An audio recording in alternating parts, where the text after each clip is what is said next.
Okay, I believe we are live. Hello, Mark. Greetings. Anna, good morning, darling. How are you doing? I'm living the dream. Yeah, just hold on. For some reason, it doesn't say like I'm live here, though. We are live? Oh, well, we're live. Yeah. I believe there's an odd delay on the YouTube, so okay, people joining, that's fine. Right. Good morning, everybody, and good morning, Mark. Let's start again. How is everybody? All right? Morning, well? Anna, darling. We're all right. The week just flew by again, and there we are. Thursday morning. Yeah. I think time's been speeded up, Anna. Yeah, and I've done a video. I've done a video about that like a week ago, 2 weeks ago. People saying it's just not right. What's happening? Not like if you look back in the time, how like last year, 10 years, whatever. Like you can look back on all your life and say, oh yeah, this definitely flew by. It's not really what we're talking about. It's more like recent things that seem to be affected by God knows what. There's so many theories to what people are saying, but yeah, it's like horrendous rat race, isn't it? And then boom, another week, boom, another weekend, just like that. It's crazy, isn't it? Yeah. Crazy. Not enough to get, That's where we are at the moment. Yes. Anyway, we've got a little bit delayed, guys. I do apologise. We seem to have a bit of a issue again. We put the blame on me like all the time. Sorry, Mark. I'll just move you there.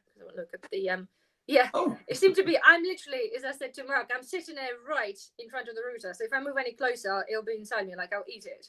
But anyway, so right, let's get on with the subjects. Let's start with the elephant in the room. No, let's start with the cow in the room. In fact, let's talk about what what the perception is, and then I'll come up with my my idea based on certain things. So, Mark, all right, okay, Anna, we haven't spoken about this face to face yet, so no, because we're probably going to disagree slightly, because not disagree, but I've got an opinion on why I think what's happened. But anyway, you go. And so the other day, Arla announced.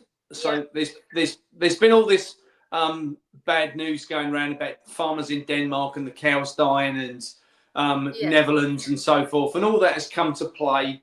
And as a result, loads of us campaigned again last week, and suddenly Arla announced that they will cease, bear in mind these words, they will cease the trials of Bovaer. Yeah. That was the statement. They will cease the trials. Yes, okay. Didn't say they're not going to use it anymore. They said they're going to cease the trials, right? Yeah. And for me, that says the trials are finished. We're now going to start using it. Yeah. See, that's what I think. Yes. Well, hold on a second. I don't think this has anything to do with stop using it. Yeah. See, that's what my point was, right? The people all kicking off. Are you there? People, oh, look, they all stopped this because backlash over there. No, because somebody read one freaking article in the BBC. It's not says that they halted that because of that. They stopped it, right? The whole idea, that's my point. Whole idea is called a trial. The trial means you trial something for a specific amount of time. It's been pretty much a year to date. So it's not that they stopped it because people thinking, oh, we deserve the medal because we're there. It's not because of that. They said the trial, they never said how long the trial was running for. We all speculated, say maybe a few months, maybe 3 months, maybe 6 months. It wasn't enough. So a year was the a trial period. So it's not because okay. Sorry, I will come back to my nuclear protection for the phone. Okay, sorry. So yeah, it's not the reason why they halted, not because of the Denmark. They don't give a flying about that. But see, if you look at their website, right? So are you still running Bovaer projects in the farmer? So our project on methane reducing supplements have now ended, and findings are currently being reviewed. Right, so they're reviewing what they've been obviously collecting for there. Bearing in mind, those 30-40 farms are the Arla farms, and bearing in mind the Bovaer is legit, approved, and holy grail of the thing. So, what does this mean for Arla product? This is on their website, right? Just comprehend that. That's all. So what does this mean for my Arla products? So the question is, what does that mean? Does it mean they're going to be there or not? The answer is, the most important thing we can say that the Bovaer is not in any of our products, and it does not get into the milk. It's like politicians answering like the questions in a roundabout way. So they say, we're not going to tell you what's happening to other products. What you need to know as a consumer, it does not get into the milk. So if that's, to me, not the obvious answer to what they're doing, I don't know what is. I've seen this as like, my God, like, seriously. So as you said, my opinion is the same. They are the early farmers. They told you, but it's up to farmers to choose whether they use it or not. Yeah. And of course, we know there are incentives for that anyway, the carbon credit incentives that are on there. So you tell me, well, everybody, like, it's it's not. So somebody said they have not stopped it or withdrawn their products. No, they just stopped the trial. All they just stopped gathering information. All they've stopped doing is they collected the information for a year. They now got that, and now they're going to go test it on the rats again, compare this to the findings with the cows, and then say, no, it's all fine, like we said. Because if they now backtrack and say, oh, do you know what, we found that that's really not good, and you know, they're not gonna be credible ever again, are they? That's right. And it's like, yeah, I think it's been interesting to watch this unfold, because obviously we started talking about this a year ago, didn't we? And in that year, you know, we've gone through the highs and lows. It's been really noisy, really quiet. The public's got on it, the public's got off of it, the public's got back on it. And in all of this, like you're saying, Anna, they are just like MPs. They are slippery bastards. It's as simple as that. Yeah. They're slippery in how they word things. And when I saw that come up the other day, that they've ceased trials, I thought, you haven't stopped. You haven't said out categorically, we have stopped this. Yeah. And even when they were asked, they didn't answer. They just kept going back to the same sentence. This is just like a playbook they're reading from. And it was like, you dirty load of bastards. But as well, that what a bloody organisation to pick to publish the first article. Freaking BBC, the propaganda of all people. When you choose a name to publish. Let's face it, they've been caught completely this month with their trousers down, haven't they? Over what they've done to Trump. They have been completely pulled to bits, the BBC has. Yeah, but there's some people that believe that. Some people think, well, BBC. Some people think that BBC is credible. And I guess there's people still paying the blatant TV license. But, you know, it's absolutely not. Because if it was the truth, they would publish that in somewhere like, I don't know, a little bit more, well, not appropriate, a little bit more credible establishment rather than the you know, I want to call them something, but obviously wouldn't be allowed. So it's just, well, I think Anna, one thing I do think what's come into play in all of this, and it must be becoming very much more difficult for these big organisations, because they've always relied on the mainstream media following their narrative. Whatever they put out, the mainstream, which is all controlled by their bosses, goes out and everyone knows the same story. New media, like channels like ours, must frustrate them considerably, because every time they just get a great story out and they go, right, we've covered that one up. People like us expose it for what it really is. The truth comes out. They get, you know, egg on their face again. And, you know, and we're back to where we started. And they're losing such credibility that all these big organisations, you know, the BBC, even farmers that I know have done videos this week saying, you know, different farmers I know, Farm Theory, he's a classic example. He did a brilliant video this week about why you do not want to renew your new television licence. And every day people are coming to grips with it and going, actually, this is bullshit. We need to stop this. You know, and that's where we're getting to with all this stuff with Arla, and, you know, whether that's, because bear in mind, Anna, the milk as a product, as milk, is just one thing, but it's what it goes into. You know, when you start looking at the chocolate bars, the custard, the rice pudding, everything it goes into, it's going into so much stuff. We can't afford for this not to be resolved. You know, so it's not like you can say, oh, I'm going to give up milk. You give up milk, but have rice pudding. You give up milk and have custard. You give up milk and have chocolate. You give up milk and make a cake. All these things have got to be took into consideration. And that's where we are at the point. And, you know, and you see this within, people say to me, oh, Mark, I see a bit you did about glyphosate, and as a result, you know, I don't eat wheat anymore. Okay, well, what do you eat then? And they're still having their cornflakes, they're still having, you know, their beer, they're still having their sugar puffs. It's like, you don't get it, do you? This is on everything. So, you know, I think the people are starting to wake up, though, and, you know, and Anna, look, your show and mine have almost doubled in a year. Our social media following's doubled in a year. That says that the people are on the move. That people want to find out the truth, and they're prepared to go nowadays and search for it. And I think that's what, exposing stuff like this is really about. Yeah. But so come back to BBC, there was like literally a little while back, the article or something saying apparently like 1 million people, almost like in 1 month or something, stopped so they don't watch TV, which people really don't. I suppose a lot of people don't watch TV, live TV and all that. But they talked about some other random tax, I call it not TV tax, but something else, trying to find a bloody roundabout way of charging people to pay for pedo people. Yeah. So yes. Well, that's the problem, isn't it? Yeah. Do you know, if you work for the BBC, you're more likely to be 12 times more likely to be a kiddie fiddler than any other organisation. Yeah, yeah. 12 times more likely. Yeah. It's horrendous. That's why people don't really support them. I didn't want to use the words. When you're going there to apply for an interview, do you think it's on the application form? Yeah, the question.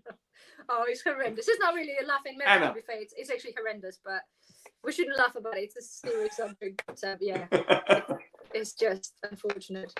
But anyway, I see. Sorry, somebody said 25% of Europe's farmers are using the thing, or they do, but it's not compulsory. It's only the Denmark that's made it compulsory from October. So basically, just for a month that's just gotten. Sorry, yeah, because we're in November. So yeah, but everything else is compulsory for the farmers. So if you think obviously in here was trial of 30-40, in Denmark compulsory 1,400, and then in other European countries again, 20 or 30 farms might be using that, but it's all done by choice, not by force. And because I think that's why we're seeing a backlash from Danish, because of the sheer amount of quantity of people are using it. It's inevitable. It's going to show up the issue sooner rather than later. Absolutely. Statistically, technically. Anna, there's also the other side of this to bear in mind, that they want to cull the cows. Yeah. So if they want to cull the cows, they don't care if the cows start dropping. That's not their issue.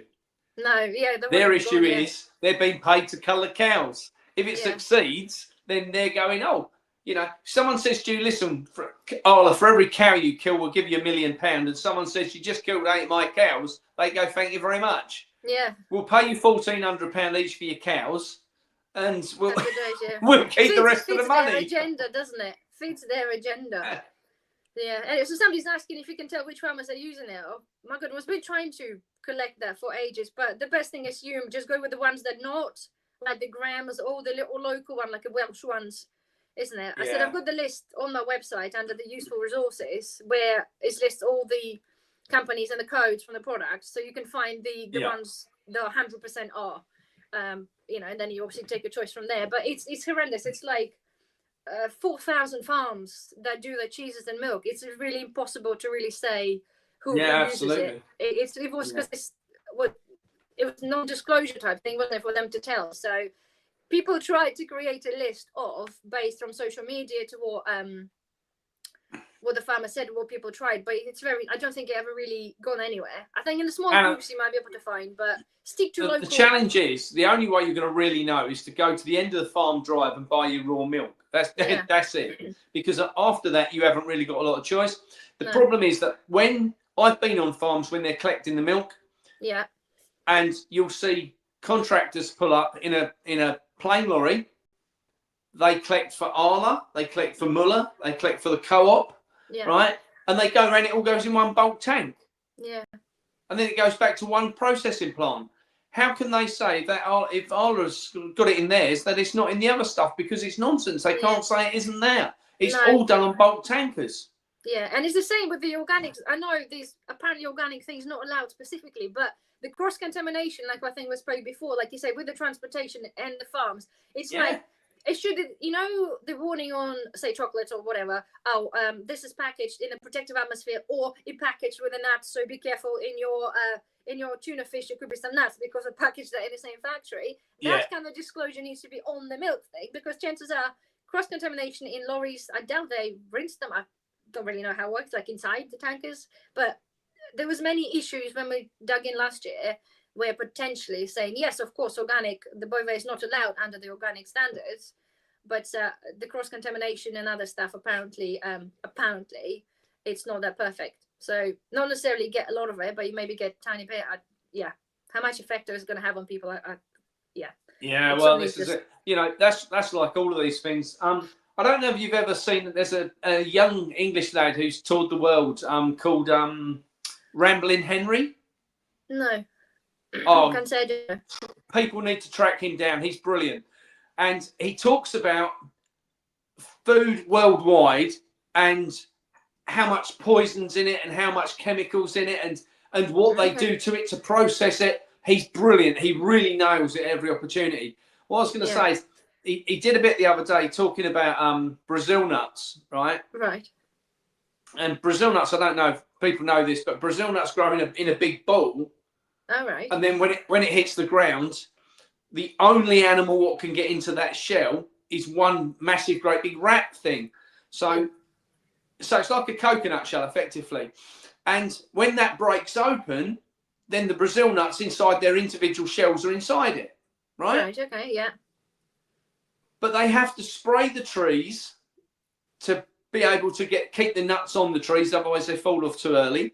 Right. So they spray them with insecticides. You just cannot believe how much stuff they spray these trees with. And eventually the nuts fall onto the ground. Eventually the rodents get into them. Eventually the people pick the nuts up. Eventually, and at every stage, because they're wet, they dry them. They have to spray anti-fungus stuff on. And it went down and down and down. It was about 30 chemicals, and it was like, I love Brazil nuts, and I'm like, oh my god. And then someone says, oh, they're organic. Oh, really? How does that work then? When you've watched a video where they explain why they have to use every chemical, like, you know, copper sulfate and everything else all the way down the line, why they have to use it for this section, for that section, and if they don't use it, this goes bad. And then someone says, oh, ours are organic. Oh, they fuck. Yeah. I want to know, I know probably not possible to test for to test your food for like pesticides and stuff, not for, you know, like not nitrogen, whatever the prong thing into the veg, but like to test for residue. I don't know if anybody got anything like that, because it'd be quite a good idea to be able to just like pick something and then do a swab or something, put it in some sort of a little test machine, and then see whether it comes up with what's. I'm sure you must be able to do that, because, you know, we testing, you know, you can do that with meat and stuff. So I'm sure you must be able to do that with veg. I'm going to write it down, pesticide tester. I'm going to look into that just out of interest, because that'd be a holy grail of interesting information if we do find out it exists. That'd be rather good, wouldn't it? Well, Anna, one thing I will say is, I think as we roll forward, and we're seeing this on a lot of the farms we've been going out to this year, and they're starting to look at the nutritional value and proving the nutritional value. Yeah. So once you start to prove the nutritional value, and then you prove there's no pesticides, no insecticides. Yeah. Yes, organic's one thing, but go to the next level and actually now prove to me that's good for my body. Yeah. Prove it to me. Yeah. And if someone can say to you, look, there's the protein value, you know, there's the chemical value, there's this, it's, you know, this is high, this is low, this is normal, this is right, there's no nitrates, blah, blah, blah. And I want to go, Jesus, I don't care if it's £5 instead of £1 a kilo, it's £5 a kilo, I want it. Yeah, if it's good. And that's where we're going to get to with our food. Yeah. Be good, but doubtful. But no, somebody else saying the Scottish farmers reported in 11 that Arla has halted. Yeah, because that's what we talked earlier. They kind of halted it, but they're not really, they just halted it to gather information. Farmers can still do as they please. And if you just rewatch, they'll have a look on their website in the statement. It's eye-opener to how they worded it to what's happening with that. So it's not quite true. It's been made to be true, I think, to do that, but it's not. Anyway, not to repeat the what we're talking about. So, yeah. Right. So right, next then on the agenda, are we... Anna, Tessa's put a good point on there. Who? Tessa's put a point on there that, you know, what's the NFU got to say for this? Well, the NFU stands for no fucking use, so they've normally got nothing to say about nothing. They won't stand up against these big organisations. They're paid for by the big organisations. They can't say anything. Yeah. Okay. Right, any other questions then, guys? Let's do this one subject at a time. Any other questions related to what we just talked about, or anything else you want us to cover before we migrate into the human shit in our water? Sorry, did I just say that? We can't say the words. Sorry. Right. Anybody else? So we've got a bit of a delay, haven't we? Yeah. Okay. Right. Yes, we have. There's no question. I can see now. It's a new good thing when the question, somebody actually puts the question mark. It puts a little question. Do you see it? Like on the top, so you can distinguish between the and the questions, which is rather good. Right, okay, moving on then, guys. So we exhausted the trials, watched the space really what's going to happen with the think, but not for 1 second assume that it's potentially stopped happening, because farmers can have a choice, do what they want to do, because it is safe and effective, right? And they get encouraged. Anyway, right, we're moving on then, Mark. Let's move on to what do you want to do? Let's do the sewage, shall we? Yeah, sewage. Sewage. Sewage. It's a French. Let's talk about human shit. Yes, in the water. It's been a pressing matter for a very long time, isn't it? The disgrace of we have rivers, local rivers, excuse me, and there is like a plant or whatever, I don't know, there's a massive pipe comes out, and when they do it, you drive through this and it bloody stinks. Absolutely horrendous. And these rivers, like, it's a small river. Well, it's a big river, it gets into the big river, but it's quite small. So if it's not raining, it's barely anything. So literally you might as well just a sewage be floating by the side. When it rains, it like raises out by 5-6 meters. It's horrendous. Anyway, so I'll let you kick off then with the sewage. Okay, so for years and years and years, farmers have been paid by DEFRA to take human waste onto the farms and to plaster their fields with it as a form of fertilizer. Yeah. Now, lots of us would never do that, because lots of us realise that, you know, if you take tablets and it goes through your body, you've got microplastics, you've got chemicals, pharmaceuticals, you've got all sorts in that water, paper, tissue, plastic, it's all in there, heavy metals, all sorts. Yeah. So we wouldn't take it. Right, now, farmers were paid good money to take it. They put it on the ground, yes, and it helped to grow with the natural nitrogen, understood. But that poison was still going into the soil, right? So this month, DEFRA changed their ruling on it. Right. Now they're turning up on people's farms to do inspections and test the very soil that they paid them to put it on. Right. And if that soil is found to have hard plastics, hard metals, you know, soft plastics, hard metals, microplastics, paper, shreds, metals, anything at all in it, you can't grow on it for the next 12 years. Right. So bear in mind that they're trying to get rid of our farmers farming. Yeah, yeah. They come along and they say to a farmer who wants to farm, oh, sorry, you took this. Yeah. And now as a result of you taking it, you can't grow anything.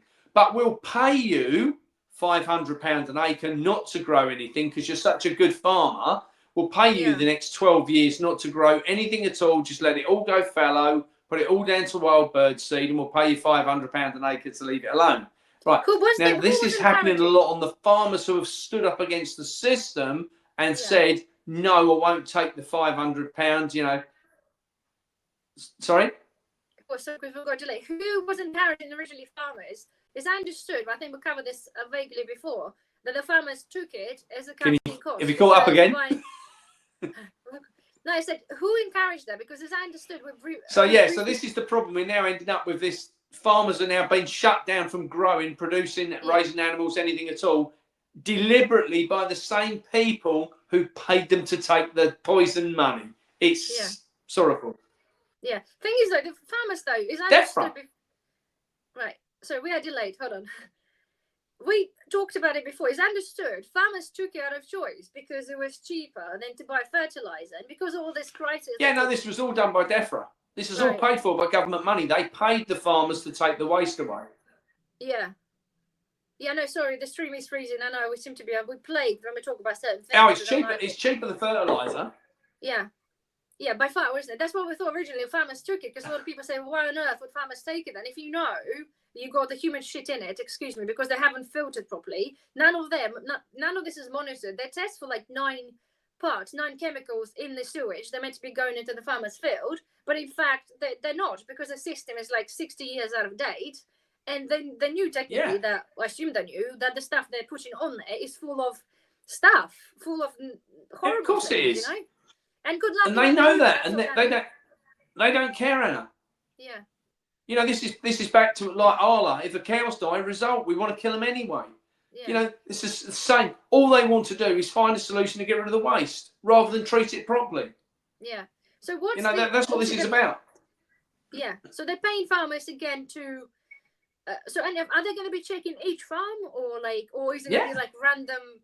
But technically, if that's the case, that means all of the farms going to get shut down. Because they can visit. Well, no, because they can only shut down the ones who had the waste to start with. Oh, sorry. Say again. Sorry. They can only shut down the ones who had the waste. Yeah, but how many? Is there a lot of? Have a lot of farmers been using it? Yeah. So they could probably about 25% of all farms. Right. So on the top of the wars, there were already 25% is going to be going already left because of the inheritance tax. So we're going to be left with pretty much bugger all, wouldn't we? No. It's horrendous. And that's without what's going down to solar farms, building. Yeah. You know, all the other nonsense what's going on. Yeah. You know, and Anna, bear in mind that when we talk about the agricultural land what's left, we've also got to start looking at rewilding, because, you know, they're setting aside thousands upon literally hundreds of thousands of acres across the UK are going to go down to planting trees. Yeah. Interesting. But I've got some, just out of the information point, really, I printed out some details about the whole, you know, the sewage thing. We're not talking about the farmers. We're talking about the sewage, the companies are taking a piss. So, right, some information, guys, for anybody who's interested. So, from 2024, right, so the year, because I couldn't get all of the recent that for, but, right, so English water companies, that's excluding the Welsh, discharged approximately, you ready, 3.62 million hours, right, of raw sewage, untreated sewage into the rivers and coastal waters. 3.62 million hours. This is like, if people are wondering, this is when the pipes, like massive fucking meter diameter, going into the whatever, 3.62 million hours. That's a lot of hours of constant running human shit into the rivers, right? So, also apparently from the 2023 year on year, the number of spills increased by 54%. So 54%. Anna, they really don't want you to do this bit. Have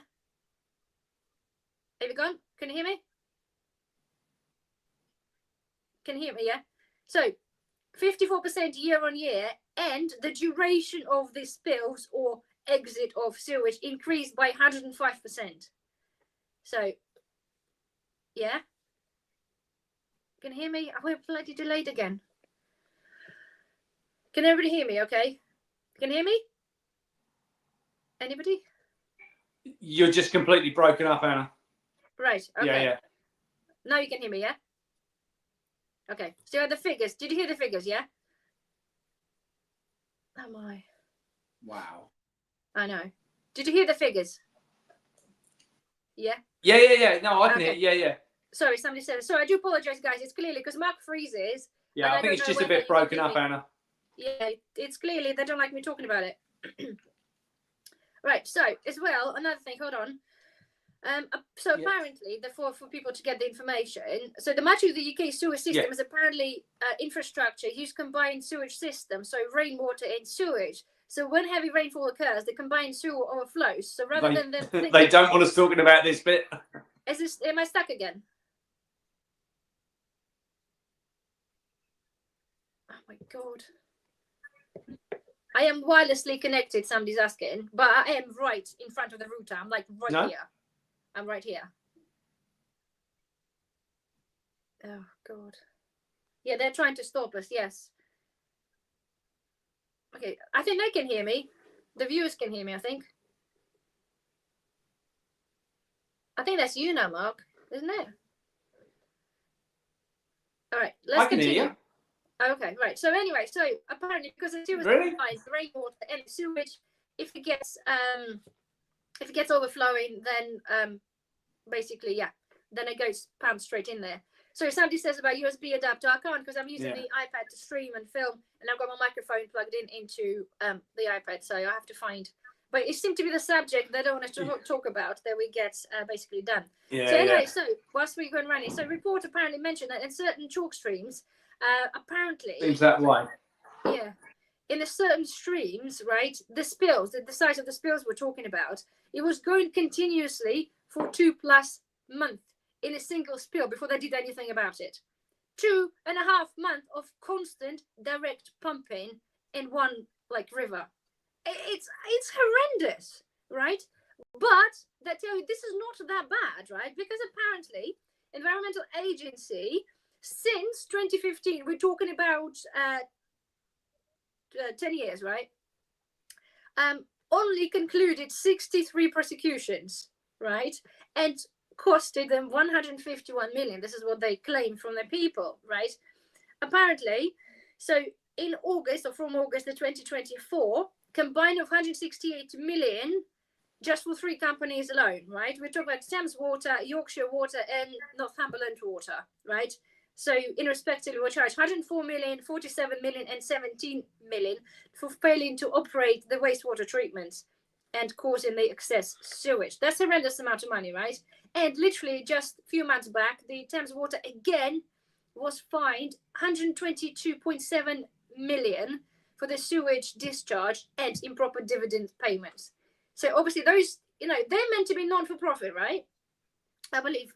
But I'm a bit confused, right? But the figures are horrendous. Nonetheless, right? Apparently people saying obviously it's not enough. This is not enough, considering they're polluting the environment to such a huge extent, aren't they? Yeah.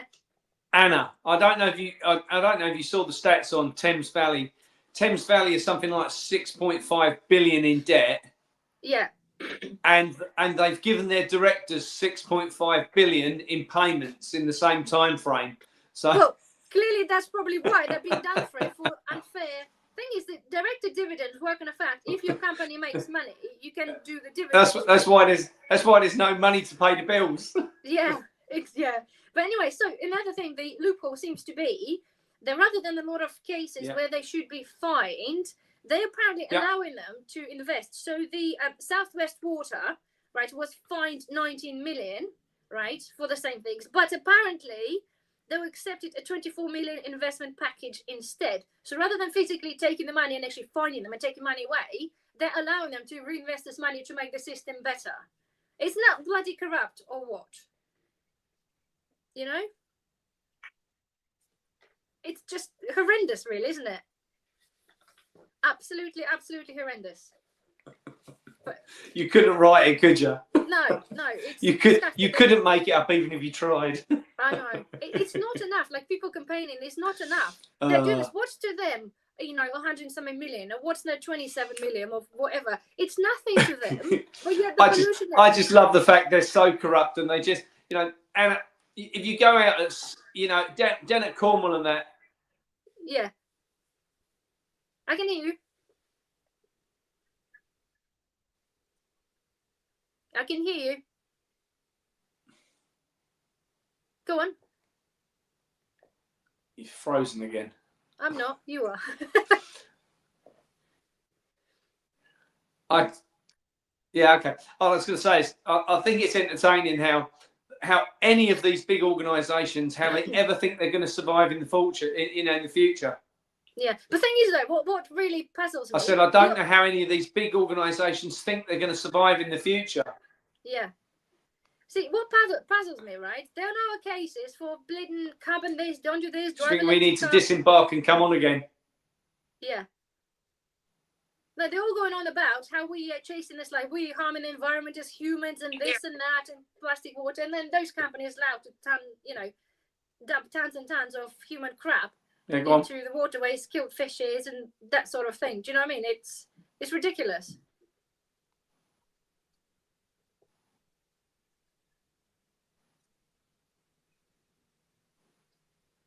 See, people debating who's got an issue with the connection, me or you.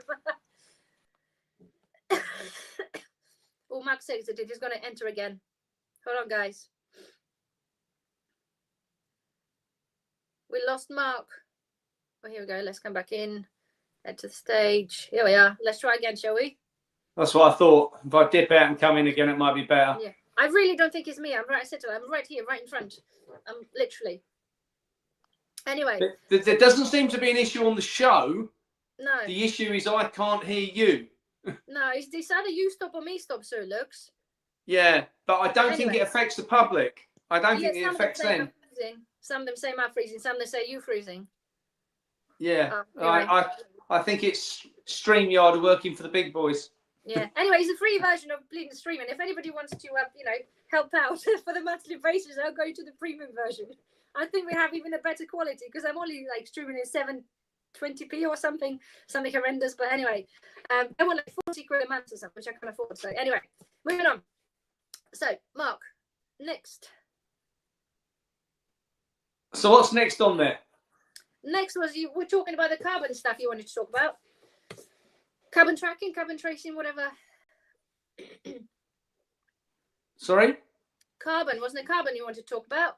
Oh, so I don't know if anyone's seen this, but if you go into supermarkets at the moment,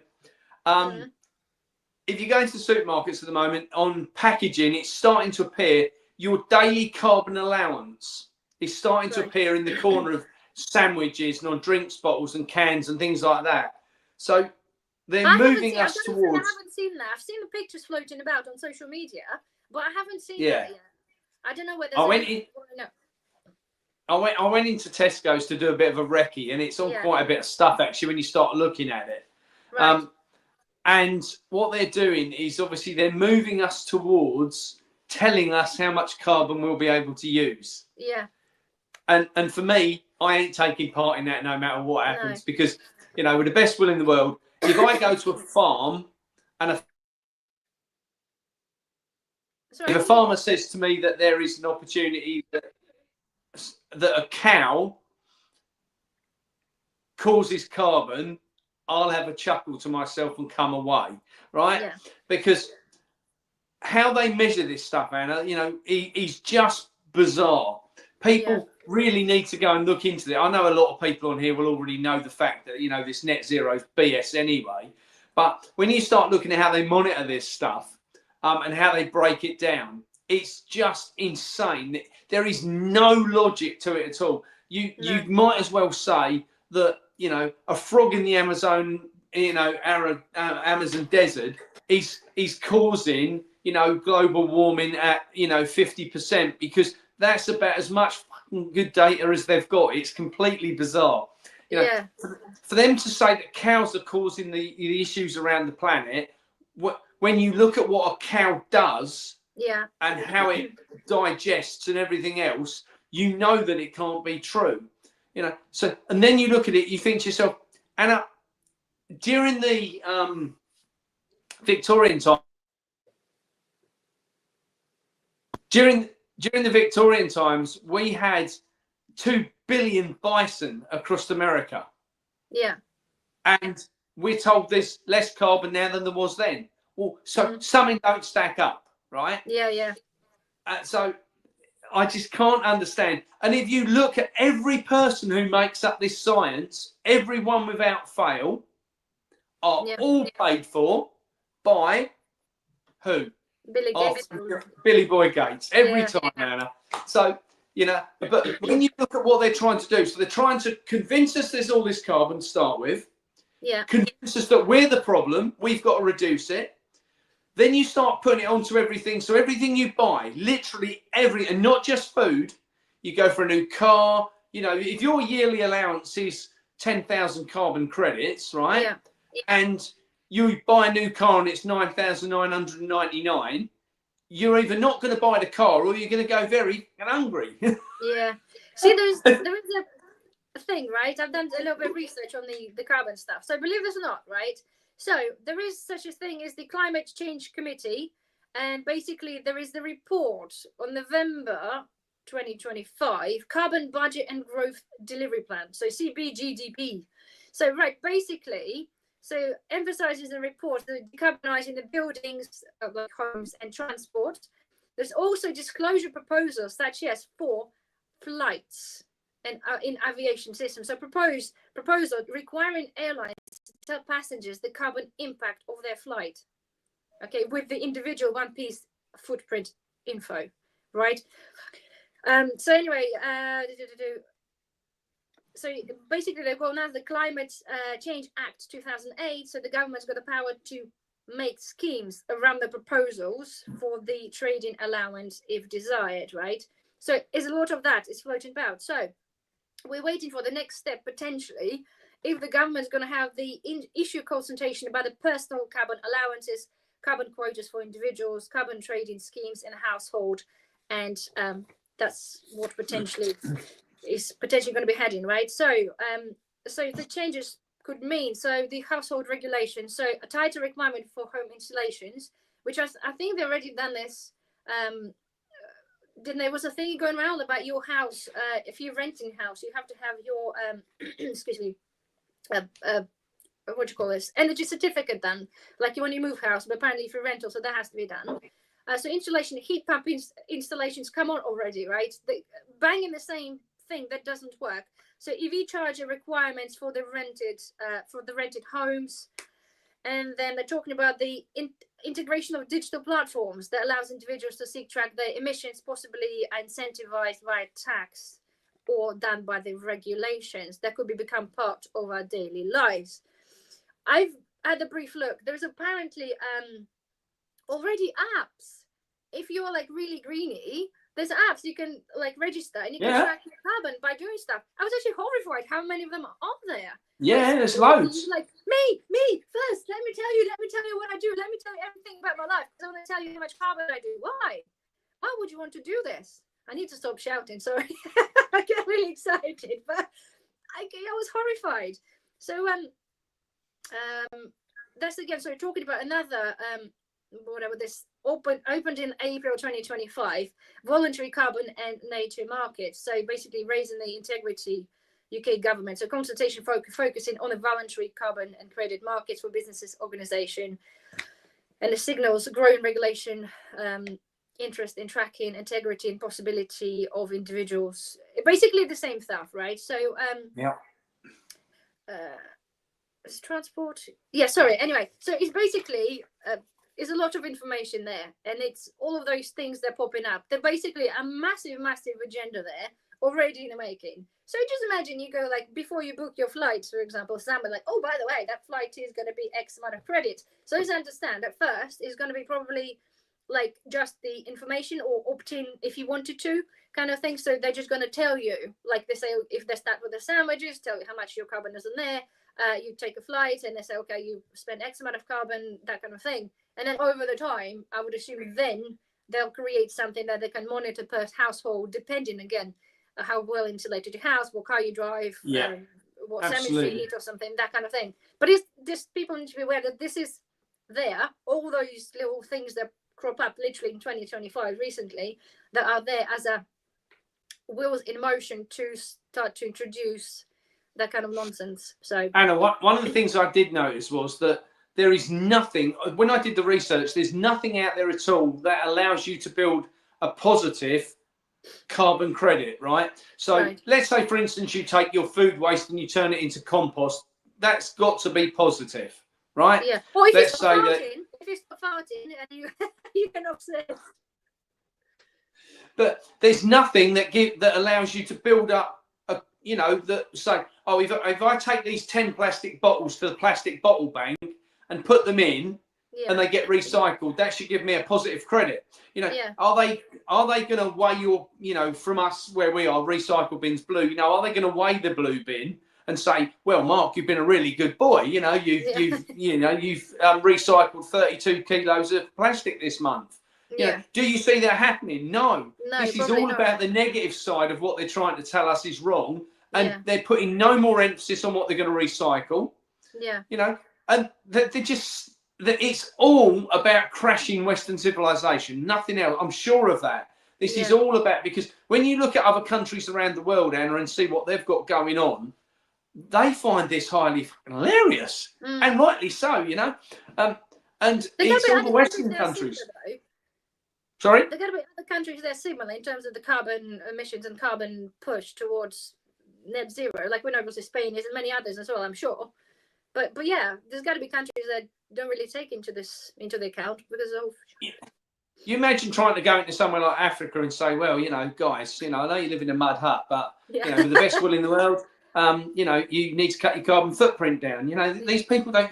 If they're really remote. They don't use nothing. Now, I'm not saying that all of Africa's like that, don't get me wrong, but there is plenty of people around the world, probably 50% of the people around the world don't cause any freaking carbon. No. And that's why I say this is about taxation of the Western civilization. Yeah, we're taxed and taxed on everything, isn't it? You tax on what you buy, you tax on this, you tax on what you sell, you tax on something else, tax on inheritance, tax on your horrendous. So it is madness. Anyway, right, well, that's that with all information I have on the carbon stuff. Until that, I would have to see the sandwich. I might pop into the Tesco's and have a look, see if there's anything about, but it's going to be time it's rolled out, especially for us in the villages. It's going to be a while.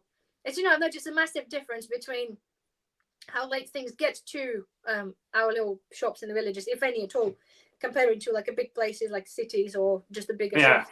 We seem to be like just in a back burner. I suppose less people, I don't know, but anyway. So no, they know they can roll it out. They know they can roll it out to you at any point. They've got to get it right in the cities first. Yeah. Anyway, anybody else got any questions, guys, for anything that we covered today? It's a little bit of a short one today, but I'm seeming to be still struggling with my voice long term. Anybody else? Any questions? I think that's a good point there. AI, you know, will be making more decisions using statistics, and that is where we're heading. The fact that AI is going to be taking over a lot of control of sensibility. So if AI has the parameters to say you've had, you know, too many bars of chocolate this month, or you've bought a fizzy drink too many, or whatever it might be, then you know, if they turn around and, you know, at the end of the day, if they turn around and say, for me, I only eat meat and veg, so I don't know what I'm supposed to do. But if they turn around and say, well, you know, that carbon footprint on that veg, what came from the next village is too high. And, you know, because bear in mind, Anna, that all of this, none of it makes sense. I was talking to a friend this week down in New Zealand, and she's a sheep farmer. And we know in the UK that New Zealand, oh, it's just slightly, of course, but New Zealand sheep, a leg of lamb is half the price of English. Yeah. But they've halved the amount of lambs they've got this year because they're taking away all their farmland and putting it down to trees. So we know the New Zealand lamb is going to have to go up in price, although it's been subsidised by the government to sell it abroad. Yeah. What's the carbon footprint of that? Ooh. You know, for me, I want to buy a lump of lamb. I go to the farmer, fucking 3 villages across. You know, someone goes into a supermarket and buys it where it's been soaked in carbon dioxide and shipped halfway around the world over 6 months, and they buy it, and I'm the issue. Yeah. I know. We should also talk about quickly about the AI stuff as well. The our local Asda, right? But again, it my meat bargain sometimes. Basically, they always have tons and tons of stuff like left, like bread and whatever. And I said to the woman, that's a horrendous amount they have, obviously, in the end of the day. She said, oh yeah. It's a basically system. It's like with Tesco's and many of them, they are relying on a system to order stuff, but the system couldn't distinguish between the size of the store and location, if that makes sense. So they supply our little Asda with the same amount of things that are in high demand in a really large store with a high traffic, and yet you'd be lucky, you probably see like 5 people in the Asda if you go in locally, but they overstock so much because they rely on AI system to do it, and there's nothing they can do about it until they somehow find a way to do it. So yeah. Anyway, okay. Go on. So what's next? Say again. What's next? That's it. We're done. Oh, yes. Did you see? I got sent some information this week about chicken, and packets of chicken in supermarkets and the coding on it. And I've got to do a bit more research on this, but basics is that we've spoken about this numerous amounts of times, about farm washing. Yeah. Okay. And how produce comes in from overseas into British pack houses, then it's put in a pretty packaging with, you know, floral cottage farm put on the packaging, and, you know, this is British. And there's been a massive one come out this week about chicken.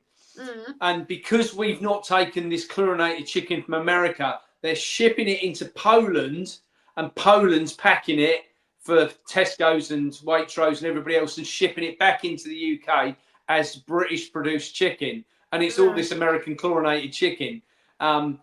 There's been loads about it out this week. And this, Anna, is what we are up against in the food chain. You know, when you cannot, and I emphasize this to people, including yourself, Anna. I know you love your supermarket deals, but there's never a deal. The only person who's ever fucking losing out is you.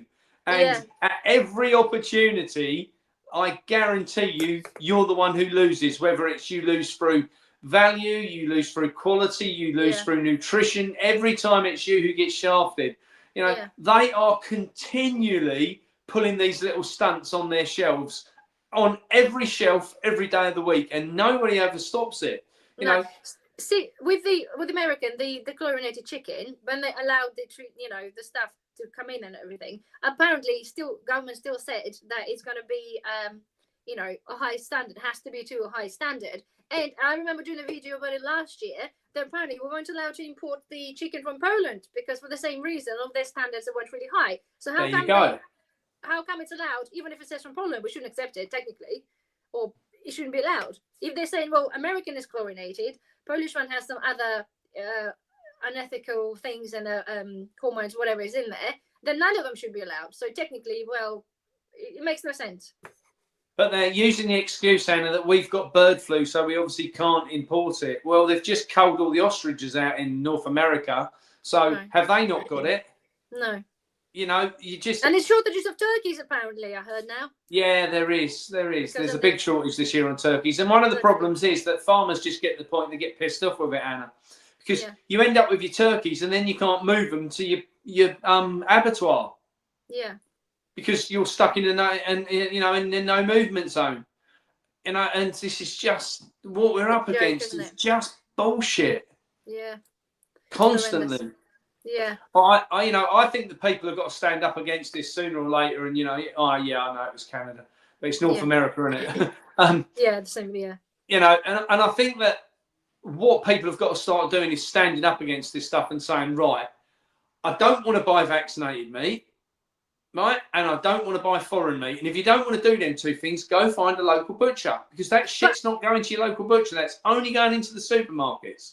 But somebody says that, but all meat's vaccinated, because you do vaccinate like pigs and cows against something, though, don't you?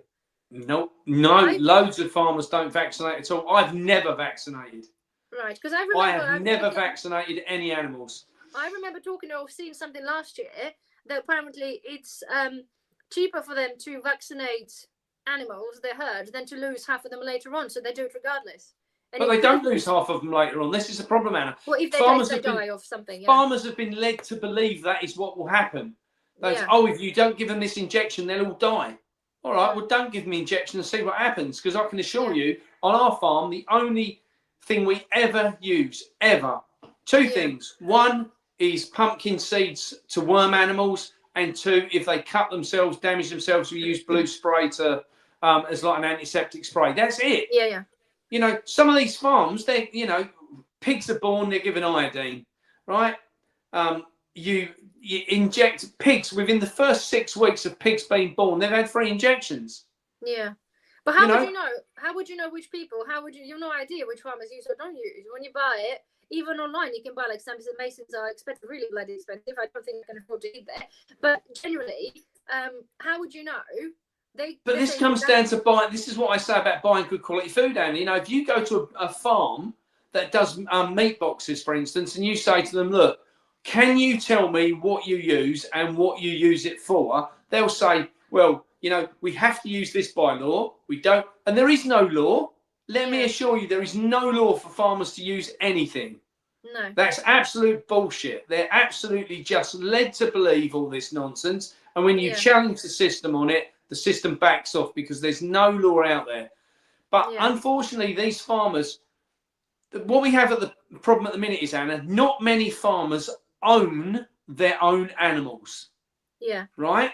The animals are part of a bed and breakfast scheme. So if you take pigs in the UK, most pigs are owned by a Chinese company. Pizza, did you say? Pigs. Pigs. Oh, pigs. I thought you said pizza. So why are you talking about pizza for? Pigs. So what happens is the Chinese company makes the decision on what injections you're giving those pigs. Right. Or what vaccines you're giving them in their food or whatever else. You don't have any say in it. The farmers don't have no say. So the farmers are now backed into a corner. They've taken on not having the responsibility of the animals on their own and let someone else hold that responsibility, and they just charge them a bed and breakfast fee. The bed and breakfast fee then doesn't allow them to have any say in it. Yeah. And that's the problem we've got. And this is the same for chickens, for for beef. Not so much the beef side. What I will say is beef is predominantly owned by the farmers. But pigs, it's changed. Birds, it's changed. You know, and they're gradually taking the industry to bits, and people have got to stand up. Yeah. Yes. Anyway, it's a tough one, isn't it? Now it's horrendous, really, what's happening everywhere. So I predict a riot. Yeah. Yes, I wouldn't be surprised, really. Right. Okay. Well, we're meant to be finished earlier, and then I think some people left because we were finishing. We do our usual. Right. We say we're finished, and then we continue. Anyway, I think we're done for now, aren't we? So I think we talked about what we needed to for today's thing. So Absolutely. Thank you guys for joining us yet again. Mark, it's a pleasure to having you on the channel, as always. Always, darling. And I guess we're going to be seeing you next Thursday. All goes well at 10 a.m. All right. Look forward to it. See you guys Bye-bye, later. darling. Bye. Bye.